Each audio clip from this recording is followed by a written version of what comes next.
Con gái nghệ sĩ nhân dân công lý hiếm hoi trải lòng về bố, tiết lộ từng nghĩ bố đi tù. Thục Anh, con gái nghệ sĩ nhân dân công lý kể, hồi học mầm non, cô từng nghĩ bố đi tù vì thấy hình ảnh bố đóng vai tù nhân trên truyền hình. Mãi đến sau này, nhờ xem các tiểu phẩm hài trên truyền hình mà Thục Anh mới biết bố mình là diễn viên. Nghệ sĩ nhân dân công lý có 2 người con là Thục Anh còn gọi là Kiến, con với vợ đầu, và Gia Bảo có tên ở nhà là Tít, con với MC Thảo Vân. Trong khi con trai nam nghệ sĩ được đông đảo khán giả biết đến, thì Thục Anh lại sống kín tiếng nên ít ai biết rằng cô bé cũng hoạt động nghệ thuật. Mới đây, con gái nghệ sĩ nhân dân công lý vừa gây chú ý khi làm một phim tài liệu mang tên Có một chòm sao kể hành trình vượt qua bạo bệnh của bố, khiến nhiều người xúc động bởi những hình ảnh chân thực về cô đầu. Được biết, bé Kiến ấp ủ làm phim về bố Lý từ năm thứ nhất đại học, nhưng đến năm thứ tư, cô mới hoàn thành bộ phim dài 17 phút do chính mình vừa đạo diễn vừa dẫn chuyện. Trong phim, Thục Anh chia sẻ, hầu hết mọi người đều yêu mến vai diễn bắt đầu. Nhưng khi còn bé cô lại rất ghét vai diễn này vì suy nghĩ bố đã bỏ rơi mình sau đổ vỡ hôn nhân lúc cô 1 tuổi. Thục Anh sống cùng mẹ, chỉ thường gặp bố trên TV. Thục Anh nói, hồi cô học mầm non, khi cô giáo hỏi bố con làm nghề gì, cô đã trả lời bố đi tù vì thấy bố đóng vai tù nhân trong một bộ phim phát trên truyền hình. Mãi đến năm 2003, công lý tham gia gặp nhau cuối tuần và nhờ xem các tiểu phẩm hài trên truyền hình mà Thục Anh mới biết bố mình là diễn viên. Vì hai bố con ít có cơ hội gặp nhau nên khi có ai hỏi con gái thích làm gì, bố tôi đã nói tôi thích làm họa sĩ mà không biết rằng tôi muốn đi diễn, làm đạo diễn như bố. Tôi luôn muốn xem ánh đèn sân khấu có ma lực thế nào mà bố đau đáu đến thế, đau đáu đến mức quên cả tôi, con gái công lý kể. Cũng theo bé Kiến, đến tháng 7 năm 2021, bố bất ngờ bị đột quỵ, phải nằm viện trong suốt thời gian Covid-19 mà không ai vào thăm được. Lúc này cô bé mới biết mình yêu bố nhiều thế nào. Với gia đình tôi, biến cố đó là bất hạnh, nhưng chính nhờ biến cố đó, tôi nhận ra tôi yêu bố nhiều hơn tôi tưởng.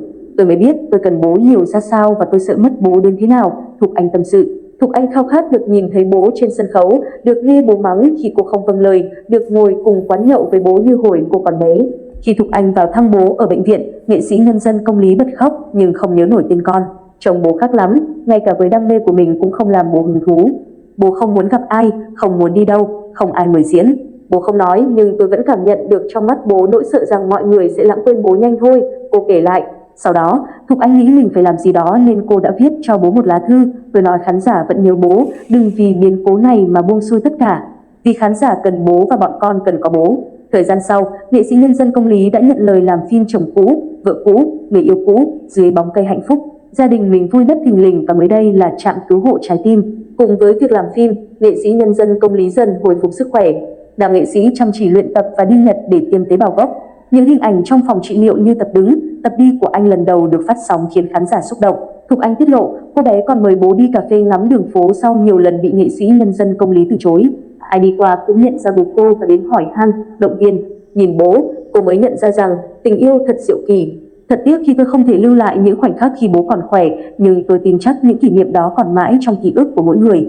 Chính tình yêu đã vực dậy bố, tôi cũng không bị bỏ rơi như tôi đã nghĩ. Trên trời có một chòm sao sáng nhất là bắt đầu, giống như bố là người soi sáng, dẫn đường cho tôi, cô chia sẻ. Khi được hỏi về phản ứng của nghệ sĩ nhân dân công lý khi xem phim, Thục Anh thừa nhận bố không nói gì đặc biệt, chỉ nói ngắn gọn rằng chưa từng làm phim tài liệu nên không biết nhận xét gì về tác phẩm của con gái. Tôi khóc nhiều khi làm phim. Hoàn thành bộ phim, tôi có đưa cho bố xem nhưng bố bảo phim tài liệu bố không biết gì nhiều nên khó nhận xét, nhưng tôi biết bố rất xúc động khi xem phim. Em Tít thì thích bộ phim này lắm, con gái nghệ sĩ nhân dân công lý tâm sự. Thục Anh tên đầy đủ là Nguyễn Công Thục Anh, sinh năm 2001, là con gái của nghệ sĩ nhân dân công lý và người vợ đầu. Cô tốt nghiệp Đại học Sân khấu và Điện ảnh Hà Nội năm 2023, chuyên ngành đạo diễn điện ảnh. Phim tài liệu ngắn tốt nghiệp Có một chòm sao của Thục Anh từng tham dự giải Cánh Diều vào 2023. Thục Anh hiện là trợ lý sản xuất, thư ký đoàn phim cho Trung tâm Sản xuất Phim Truyền hình VFK của VTV. Nữ ca sĩ Vbiz vướng scandal chấn động làm mất trắng danh tiếng, bị mỉa mai ngày này tháng khác, cuộc sống hiện tại gây tò mò lớn. Từng được tung hô rồi lại bị tẩy chay cực độ, nữ ca sĩ này đã phải ở ẩn suốt thời gian dài. Thủy Tiên từng là nữ ca sĩ được rất nhiều người yêu mến bởi không chỉ là chủ nhân nhiều bản hit Vbiz gắn liền với thế hệ 8X, 9X mà cô còn là nghệ sĩ chăm chỉ làm từ thiện nhất như làng giải trí. Tuy nhiên, scandal bị tố ăn chặn tiền từ thiện vào năm 2021 đã khiến sự nghiệp và danh tiếng của Thủy Tiên tụt dốc, không điểm dừng. Từ một nữ ca sĩ được đông đảo khán giả yêu mến trở thành một trong những cái tên bị ghét nhất làng giải trí. Từ một sao Việt cực kỳ đắt quảng cáo liền bị nhiều nhãn hàng quay lưng vì phản ứng tiêu cực của công chúng. Thời điểm đó, Thủy Tiên và Công Vinh bị chỉ trích, mỉa mai trên khắp các trang mạng xã hội. Trang cá nhân của cặp đôi liên tục bị cộng đồng mạng tràn vào, để lại những bình luận tiêu cực khiến cả hai phải hạn chế hoạt động suốt một thời gian.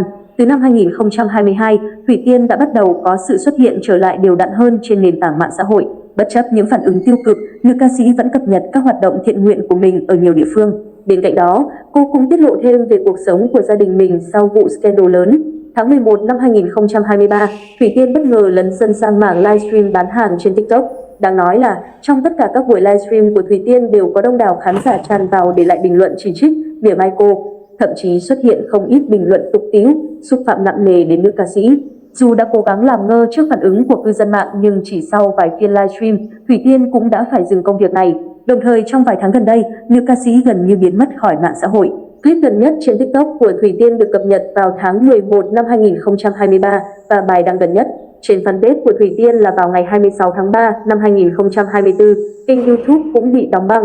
Từ đó đến nay, không có bất cứ thông tin gì về cuộc sống hiện tại của vợ chồng Thủy Tiên, Công Vinh được tiết lộ khiến công chúng vô cùng tò mò.